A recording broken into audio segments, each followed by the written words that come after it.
MIT 역사상 가장 논란이 된 연구 발표. 한글이 AI가 가장 빠르게 배우는 언어라는 충격적인 결과에 학계는 술렁였습니다. 하지만 이것은 단순한 연구 결과가 아니었습니다. MIT의 언어학 교수 엘리자베스 케이는 자신의 아들이 평생 갇혀있던 언어의 벽을 넘는 기적을 목격했습니다. 그 아이는 어떤 언어도 배우지 못했지만 오직 한글만은 받아들였습니다. 과연 한글에는 어떤 비밀이 숨겨져 있을까요? 그리고 이 연구 결과는 결국 전 세계를 어떻게 바꿔놓았을까요? 오늘 그 놀라운 이야기를 공개합니다. 안녕하세요. 저는 엘리자베스 케인입니다. MIT에서 인공지능 언어학을 연구하는 교수죠. 오늘은 제 인생을 뒤바꿔 놓은 날이 될 겁니다. 교수님, 5분 후에 발표 시작합니다. 조교의 알림을 듣고 발표 자료를 마지막으로 점검했습니다. 숨을 깊게 들이마시며 침착함을 유지하려 노력했죠. 이 연구 결과는 학계에 엄청난 파장을 불러일으킬 테니까요. 강당으로 향하는 복도를 걸으며 마음이 무거워졌습니다. 지난 3년간 진행해온 연구 결과가 과연 좋게 받아들여질지 확신이 없었어요. 특히 MIT 같은 서구 중심의 연구기관에서는 더욱 그랬죠. 강단에 올라 청중을 바라봤습니다. 200명 가까운 연구자와 교수들이 앉아 있었어요. 그들의 얼굴에서 기대와 호기심, 그리고 약간의 의심을 읽을 수 있었습니다. 안녕하세요. 오늘 AI 언어학습 최적화 연구 결과를 발표하게 되어 기쁩니다. 슬라이드를 넘기며 연구 방법론을 설명했습니다. 우리는 AI가 다양한 언어를 학습하는 속도와 효율성을 분석했어요. 영어, 중국어, 프랑스어 등 20개 이상의 주요 언어를 대상으로 했죠. 그리고 이것이 우리의 핵심 발견입니다. 마지막 슬라이드를 보여주자 강당이 갑자기 조용해졌습니다. 화면에는 대형 그래프가 떠 있었어요. 맨 위에 위치한 언어는 영어도 중국어도 아닌 한글이었습니다. 우리의 AI 모델은 한글을 가장 빠르고 정확하게 습득했습니다. 이는 단순한 우연이 아니라 한글의 독특한 구조적 특성 때문입니다. 청중 속에서 웅성거림이 들렸어요. 예상한 반응이었죠. 심지어 제 연구팀 내에서도 이 결과에 대해 논쟁이 있었으니까요. 한글이 가장 완벽한 언어라고요?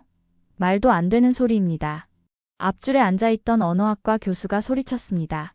그의 얼굴은 분노로 붉게 달아올라 있었어요. 완벽하다는 표현은 쓰지 않았습니다. 다만 AI 학습 관점에서 최적화되어 있다는 것이 우리의 발견입니다. 저는 침착하게 대응했지만 내심 긴장됐습니다. 이게 시작일 뿐이라는 걸 알았으니까요. 근거가 필요합니다. 데이터셋은 어떻게 구성했죠? 저는 차분히 추가 데이터를 보여주었습니다. 한글의 문자 구조가 어떻게 인간과 AI 모두에게 학습하기 용이한지, 자음과 모음의 조합 방식이 얼마나 논리적인지를 설명했어요. 더 놀라운 것은 인간 실험자들도 한글을 배울 때 다른 문자보다 두뇌가 더 활성화된다는 점입니다. 세미나가 끝난 후 연구실로 돌아오는 길, 제 동료 데이비드가 다가왔습니다. 엘리자베스, 너무 앞서간 거 아닐까? 한국어는 글로벌 언어도 아니고 영향력도 제한적인데. 저는 한숨을 내쉬었습니다. 데이터는 거짓말을 하지 않아. 우리가 찾은 건 단순한 우연이 아니야. 연구실에 도착해 창문 밖을 바라봤습니다. 캠퍼스에 저녁 노을이 지고 있었어요. 이제 돌이킬 수 없는 길을 걷기 시작했다는 걸 알았습니다. 저는 책상 위 사진을 바라봤습니다. 제 아들 루카스의 사진이었죠. 루카스는 웃고 있었지만 그 눈에는 언제나 혼란과 고립감이 서려 있었습니다. 언어 장벽에 갇힌 채로요. 혹시 모르지, 루카스. 어쩌면 이 연구가 너에게도 도움이 될지도 모르겠다. 저는 컴퓨터를 켜고 한글에 대한 더 깊은 연구를 시작했습니다. 이건 시작에 불과했어요. 진짜 도전은 이제부터였죠.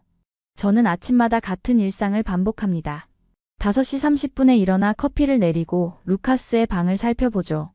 오늘도 루카스는 깊이 잠들어 있었습니다.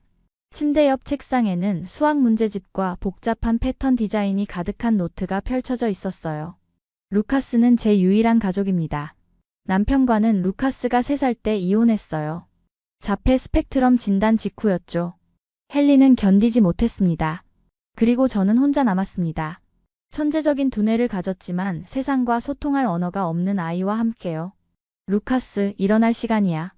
부드럽게 어깨를 두드리자 루카스는 눈을 떴습니다. 갈색 눈동자가 저를 향했지만 그 눈은 언제나처럼 어딘가 먼 곳을 보고 있는 듯 했어요. 아침 식사 준비됐어. 오늘은 팬케이크야. 루카스는 고개를 끄덕였습니다. 말하지 않았죠. 루카스는 거의 말을 하지 않아요. 의사소통은 주로 태블릿을 통해 이루어집니다. 루카스가 만든 앱으로요. 18살 아이가 직접 코딩한 앱이죠. 주방에서 루카스가 식사하는 모습을 지켜봤습니다. 팬케이크는 항상 3조각으로 잘라 먹어요. 더 많아도 적어도 안 됩니다. 꼭 3조각이어야 합니다. 루틴이 루카스의 세계를 지탱하는 기둥이에요.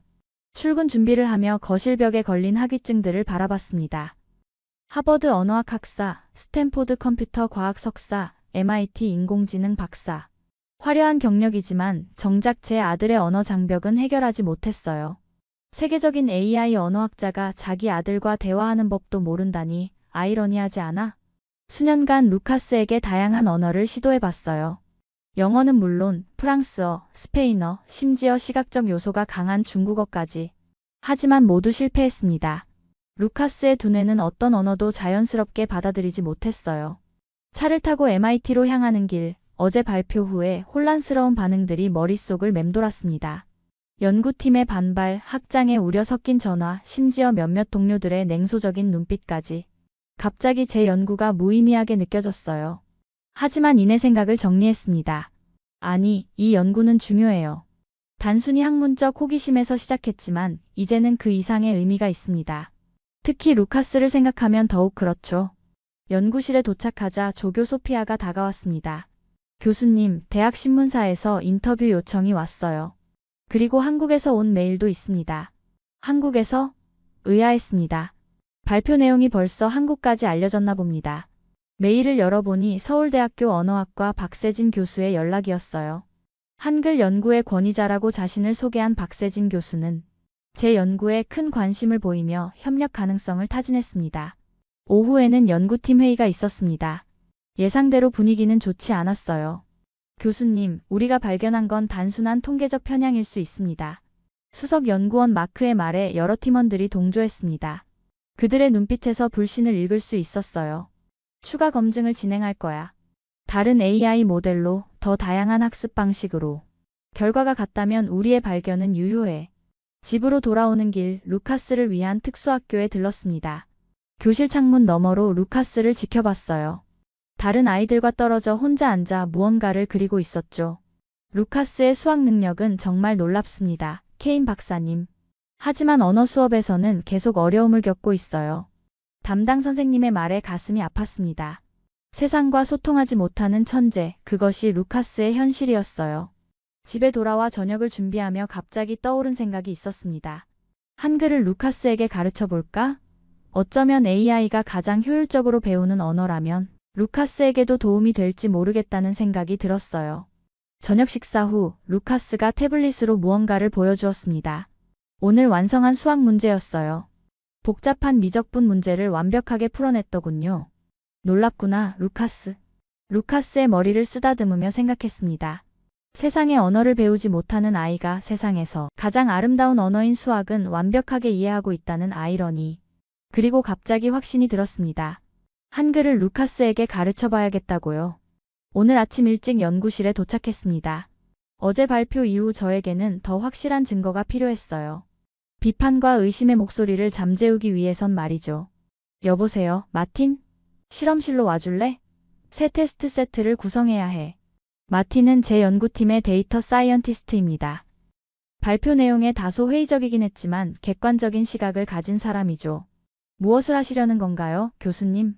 마틴이 도착하자 물었습니다. 저는 모니터 화면을 가리켰어요. 완전히 새로운 데이터셋으로 테스트를 다시 할 거야. 이번엔 언어별로 완전히 동일한 콘텐츠, 동일한 규모로 통제된 환경에서 정확한 비교를 하자고. 우리는 밤늦게까지 작업했습니다.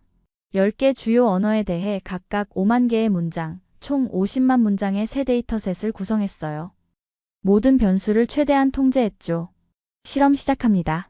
마틴이 시스템을 가동시켰습니다. 대형 스크린에 실시간으로 학습 곡선이 그려지기 시작했어요.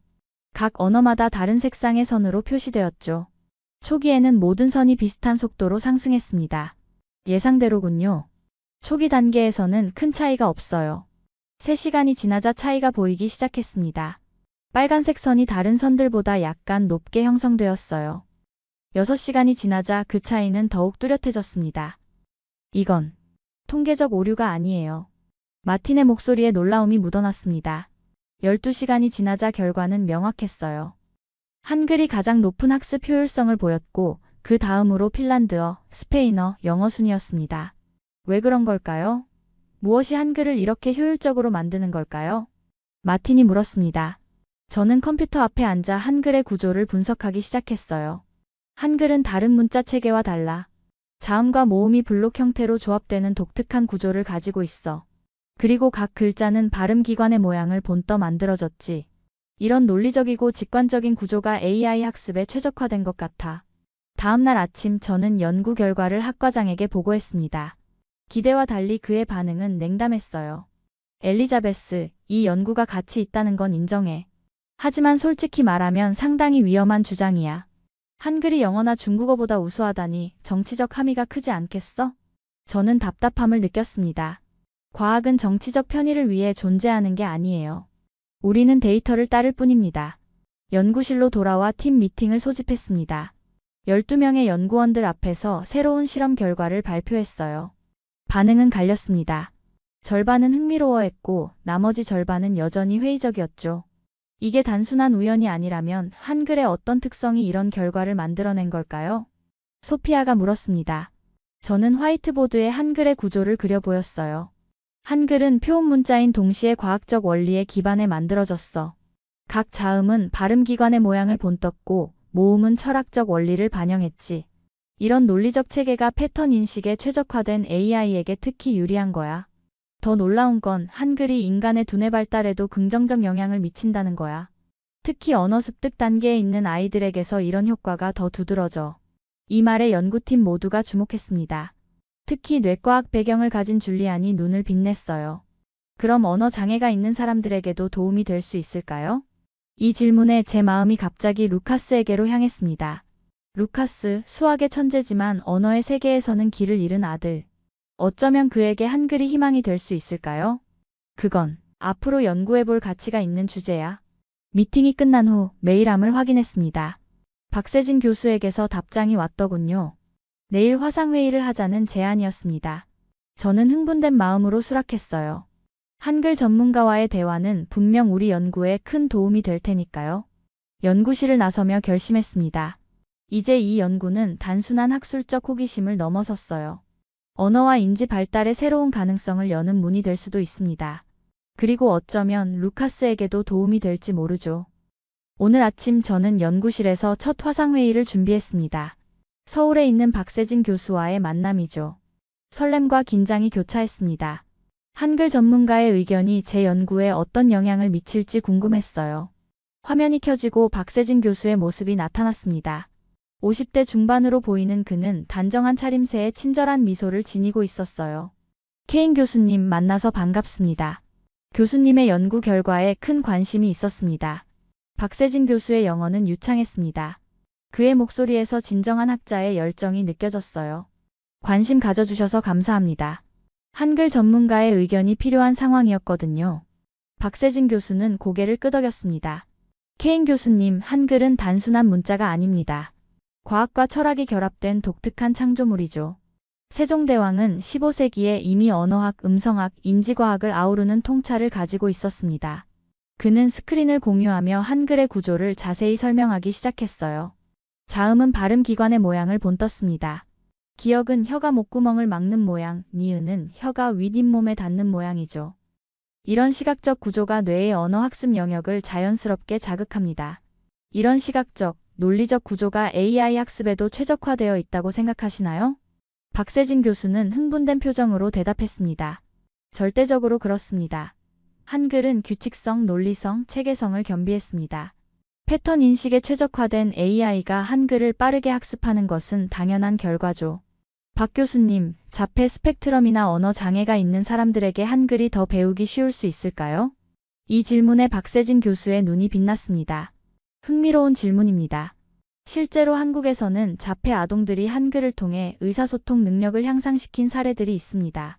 한글의 논리적 구조가 패턴 인식에 강한 자폐 아동들에게 적합하다는 연구 결과도 있죠. 제 마음이 루카스에게로 향했습니다. 혹시 그에게도 한글이 도움이 될 수 있을까요? 실제로 제 아들이 자폐 스펙트럼이에요. 수학적 능력은 뛰어나지만 언어 습득에 어려움을 겪고 있죠. 박세진 교수는 진지한 표정으로 대답했습니다.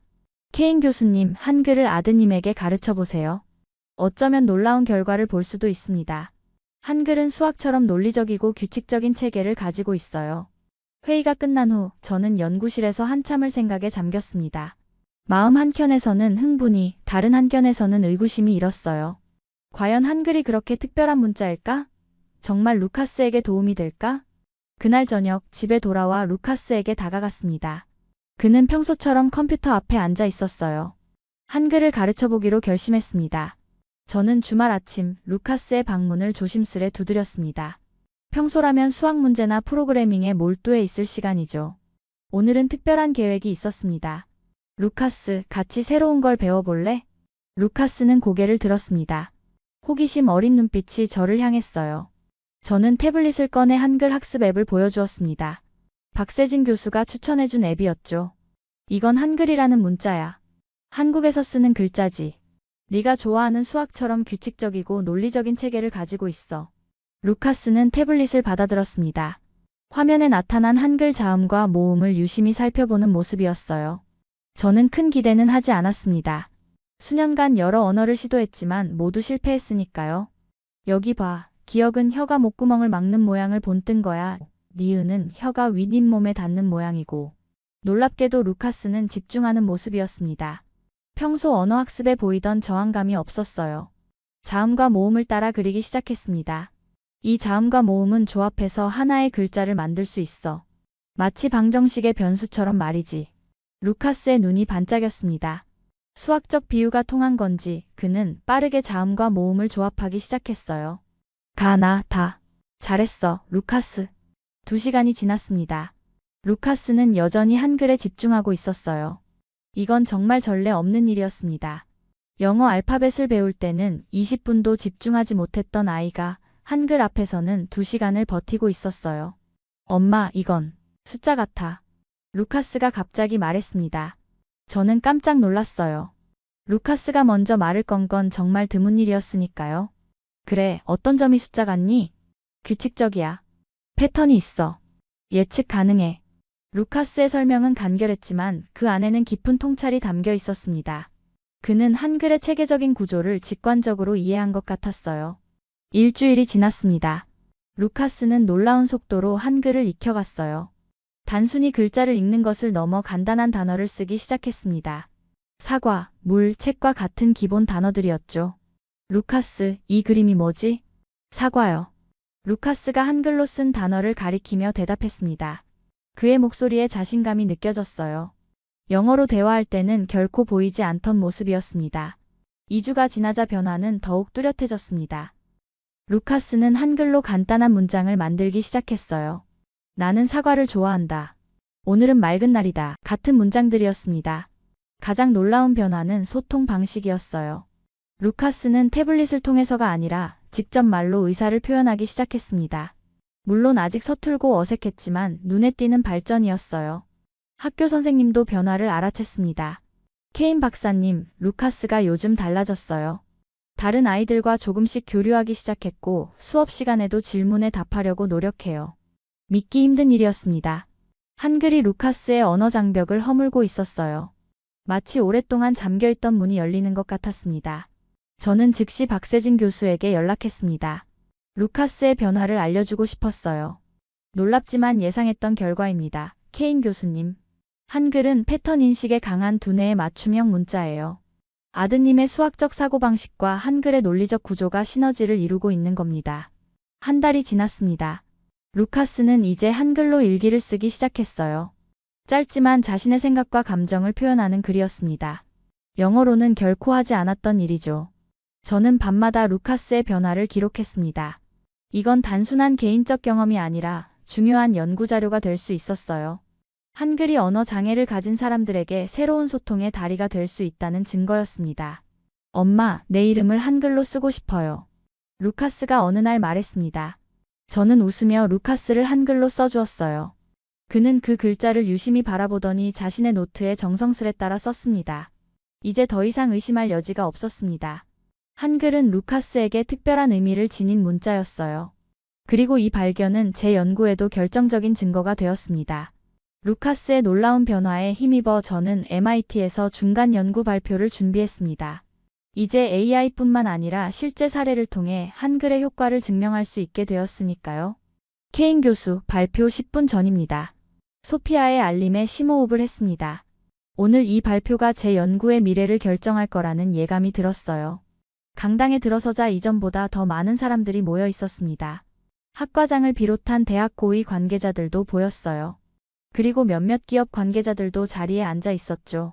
안녕하세요. 오늘은 한글의 인지 발달 효과에 관한 중간 연구 결과를 발표하겠습니다. 첫 슬라이드를 보여주며 발표를 시작했습니다. AI 학습 데이터에 이어 이번에는 루카스의 사례를 공유했어요. 물론 이름은 밝히지 않았지만 자폐 스펙트럼을 가진 10대가 한글을 통해 언어 능력을 향상시킨 사례였습니다. 이 사례는 한글의 논리적 구조가 패턴 인식의 강한 두뇌와 만났을 때 얼마나 효과적인지 보여줍니다. 발표가 진행될수록 강당 내부의 분위기가 달라지는 것을 느꼈습니다. 일부는 흥미로워했지만 상당수는 불편한 기색이 역력했어요. 케인 교수님, 한 사례로 그런 주장을 하는 건 너무 성급하지 않습니까? 언어학과 에드워드 교수가 날카롭게 질문했습니다. 그는 영어 중심 교육의 강력한 지지자였어요. 물론 더 많은 사례 연구가 필요합니다. 그러나 AI 데이터와 함께 고려할 때 이는 분명 유의미한 패턴을 보여줍니다. 저는 차분히 대답했지만 반발은 계속되었습니다. 한글이 세계에서 가장 논리적인 문자라니 너무 과장된 결론 아닙니까? 컴퓨터 과학과의 리처드 교수가 냉소적인 어조로 말했습니다. 회의적인 표정들이 곳곳에서 보였어요. 저는 가장 논리적이라고 주장하는 게 아닙니다. 다만 AI 학습과 특정 인지 발달 측면에서 최적화되어 있다는 결과를 제시하는 것 뿐이에요. 설명을 이어갔지만 분위기는 점점 더 적대적으로 변했습니다. 특히 영어 교육 관련 기업에서 온 참관인들의 표정이 심상치 않았어요. 발표가 끝난 후 학과장 로버트가 저를 불렀습니다. 엘리자베스, 솔직히 말하자면 상황이 좋지 않아. 언어 우월성에 관한 연구는 정치적으로 매우 민감한 사안이야. 로버트, 이건 우월성이 아니라 효율성에 관한 연구예요. 과학적 데이터를 따르는 것 뿐입니다. 알아. 하지만 현실을 봐. 우리 대학은 영어권 국가의 주요 교육기관이야. 그리고 주요 후원자들이 이 연구에 불편함을 느끼고 있어. 저는 충격을 받았습니다. 학문적 진실보다 정치적, 경제적 이해관계가 우선시된다는 사실이 실망스러웠어요. 그럼 어떻게 하라는 거죠? 연구를 중단하라고요? 그건 네 선택이야. 다만 앞으로 연구비 지원이 어려워질 수 있다는 점을 알아두었으면 해. 연구실로 돌아오는 길 마음이 무거웠습니다. 진실을 밝히려는 노력이 이렇게 가로막힐 줄은 몰랐어요. 연구팀도 분위기가 달라졌습니다. 마틴과 소피아는 여전히 지지해 주었지만 몇몇 연구원들은 거리를 두기 시작했어요. 특히 기업 후원으로 다른 프로젝트를 진행하던 연구원들이었죠. 교수님, 어떻게 하실 건가요? 소피아가 조심스럽게 물었습니다. 저는 창밖을 바라보며 깊은 생각에 잠겼어요. 모르겠어. 하지만 내 아들이 한글을 통해 세상과 소통하기 시작했어. 이건 분명 의미 있는 발견이야. 그날 밤 집에서 루카스의 한글 공부를 지켜보며 결심했습니다.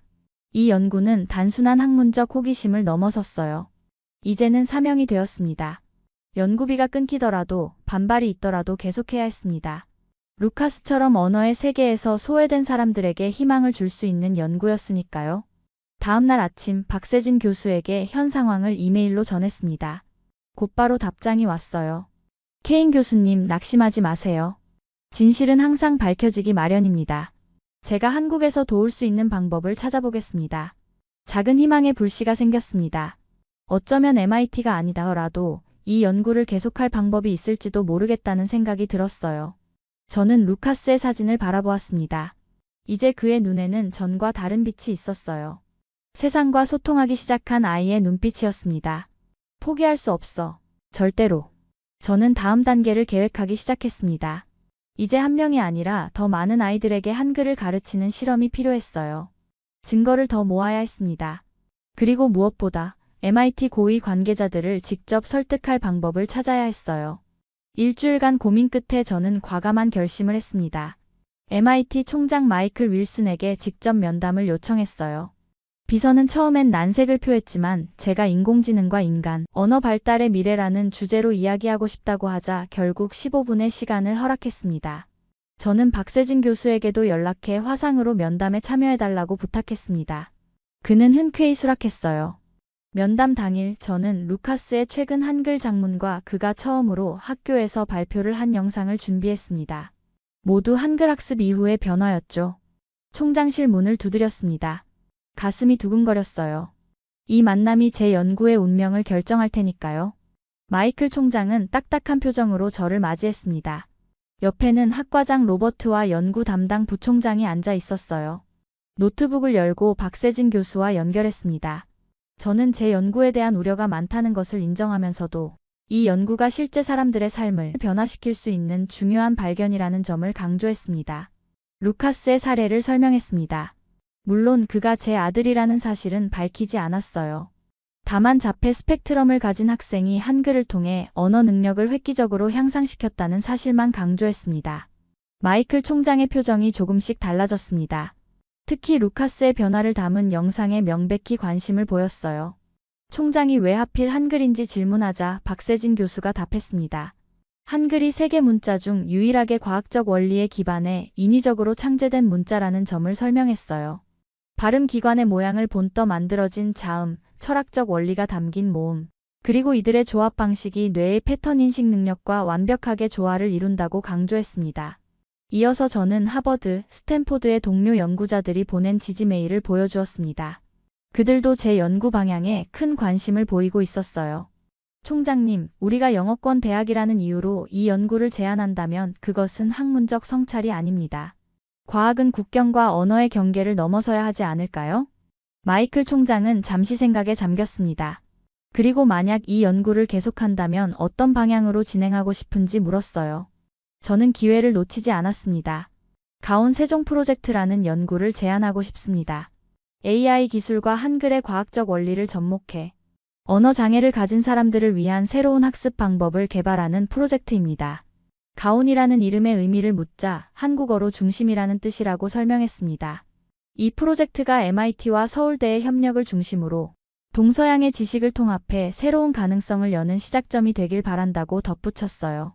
박세진 교수도 세종대왕이 백성을 위한 문자를 만들었고 이제 그 문자가 21세기에 전 세계 사람들에게 도움이 될 수 있다는 점이 의미 있다고 강조했습니다. 놀랍게도 총장은 6개월간의 파일럿 프로젝트로 시작해보자고 제안했습니다. 단 결과가 없으면 즉시 중단하는 조건이었어요. 물론입니다. 6개월 안에 충분한 데이터를 모을 수 있을 거예요. 저는 기쁨을 억누르며 대답했습니다. 6개월이면 충분했어요.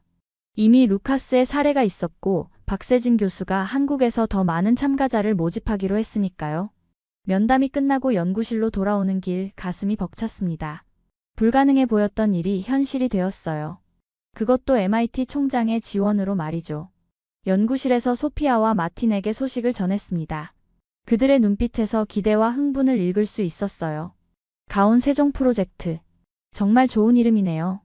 소피아가 감탄했습니다. 마틴도 고개를 끄덕였어요. 이제 실제 임상 실험을 설계해야 해요. 언어 장애를 가진 다양한 참가자들을 모집하고 한글 학습 프로그램을 개발해야 합니다. 저는 즉시 팀 구성에 들어갔습니다. 박세진 교수의 팀과 매일 화상회의를 하며 연구 방법론을 논의했어요. 마침내 두 대학의 공동 연구가 공식적으로 시작되었습니다. 그날 저녁 루카스에게 좋은 소식을 전했습니다. 루카스, 네가 배우고 있는 한글로 많은 아이들을 도울 수 있게 되었어. 루카스는 처음으로 환하게 웃었습니다. 그리고 태블릿에 한글로 썼어요. 정말 기뻐요, 엄마. 저는 루카스를 꼭 안았습니다. 이제 새로운 여정이 시작되었어요. 한글이라는 놀라운 문자가 세상에 가져올 변화의 여정이었습니다. 파일럿 프로젝트 시작 후 6개월이 빠르게 지나갔습니다. 저는 연구실에서 밤을 새우며 최종 보고서를 작성하고 있었어요. 내일은 MIT 이사회와 총장 앞에서 연구 결과를 발표하는 중요한 날이었습니다. 교수님, 마지막 데이터 분석이 완료되었습니다. 소피아가 태블릿을 건넸습니다. 화면 속 그래프는 놀라운 결과를 보여주고 있었어요. 전 세계에서 모집한 자폐 스펙트럼과 언어 장애를 가진 30명의 참가자 중 28명이 한글 학습 후 의사소통 능력이 향상되었다는 결과였습니다. 연구실 벽에는 전 세계 참가자들의 한글 작품이 붙어 있었습니다. 간단한 시부터 일기, 심지어 짧은 이야기까지 모두 한글로 작성된 것들이었어요. 이전엔 의사소통에 어려움을 겪던 이들이 한글을 통해 자신을 표현하기 시작한 증거였습니다. 발표장으로 향하는 길, 루카스에게서 메시지가 왔습니다. 엄마, 화이팅! 한글로 쓴 응원이었어요. 저는 미소 지었습니다. 6개월 전까지만 해도 루카스는 이런 메시지를 보낸 적이 없었죠. 발표장은 예상보다 훨씬 많은 사람들로 가득 차 있었습니다. MIT 관계자들뿐만 아니라 주요 언론사, 교육기관 대표들도 보였어요. 심지어 몇몇 실리콘밸리 기업 CEO들도 참석했습니다. 안녕하세요. 오늘 가온 세종 프로젝트의 최종 결과를 발표하게 되어 기쁩니다. 저는 떨리는 마음을 진정시키며 발표를 시작했습니다. 처음엔 왜 한글이 AI와 인간 모두에게 최적화된 문자인지 과학적 원리를 설명했어요. 그리고 실제 사례 연구 결과를 보여주었습니다. 언어 장애를 가진 참가자들의 93%가 한글 학습 후 의사소통 능력이 향상되었습니다. 특히 놀라운 점은 기존 언어 치료에서 제한된 효과만 보였던 참가자들도 한글을 통해 큰 발전을 이루었다는 것입니다. 청중들의 반응이 달라지는 것을 느꼈습니다. 처음엔 회의적이던 표정들이 점점 놀라움과 흥미로 바뀌어 갔어요.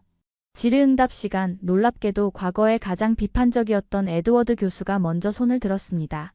케인 교수, 솔직히 처음엔 회의적이었습니다. 하지만 이 결과는 무시할 수 없네요. 한글의 구조적 특성을 영어 교육에 어떻게 접목할 수 있을까요? 마이클 총장이 마지막으로 발언했습니다. 케인 교수, 6개월 전 우려했던 것과 달리 이 연구는 MIT의 명성을 높이는 중요한 발견이 되었습니다. 가온 세종 프로젝트를 정식 연구소로 승격시키고 5년간의 추가 지원을 결정했습니다. 발표 후 여러 교육기관과 기술 기업에서 협력 제안이 쏟아졌습니다. 특히 실리콘밸리의 AI 기업들은 한글의 구조적 특성을 언어 모델 개발에 활용하는 데 큰 관심을 보였어요. 가온 세종 프로젝트는 이제 시작일 뿐입니다. 저는 발표를 마치며 이렇게 말했습니다. 그리고 그것은 진심이었어요. 집으로 돌아가는 길, 머릿속은 새로운 아이디어로 가득 찼습니다. 이제 한글은 단순한 한국가의 문자가 아니라 언어의 장벽을 허무는 도구가 되었어요. 세종대왕이 꿈꿨던 것처럼요. 저녁 무렵 루카스와 함께 서재에 앉았습니다. 그의 손에는 한글로 된 동화책이 들려 있었어요. 루카스는 처음으로 제게 소리내어 책을 읽어주겠다고 했습니다. 옛날 옛적에 한 작은 마을에 소년이 살았습니다. 루카스는 또박또박 한글을 읽어내려갔습니다. 그의 목소리는 조금 어색했지만 분명하고 자신감이 넘쳤어요. 몇 페이지를 읽은 후 루카스는 책을 내려놓고 제 눈을 바라봤습니다. 엄마, 이제 나도 말할 수 있어. 그 순간 제 눈에서 뜨거운 눈물이 흘러내렸습니다. 세상과 소통하지 못했던 루카스가 이제 자신의 목소리를 찾은 거예요. 저는 루카스를 꼭 안았습니다. 한글이 루카스의 세상을 바꿨구나. 저는 속삭였습니다. 루카스의 얼굴에는 처음 보는 평온함이 깃들어 있었어요. 그것은 단순한 의사소통의 문제가 아니었습니다. 자신을 표현할 수 있게 된 해방감, 세상과 연결된 기쁨이었죠. 그날 밤 루카스가 잠든 후 저는 연구 노트에 마지막 문장을 적었습니다. 세종대왕이 꿈꿨던 세상. 모든 사람이 쉽게 배우고 소통할 수 있는 세상. 그 꿈이 이제 시작되고 있습니다. 창밖의 별을 바라보며 생각했습니다.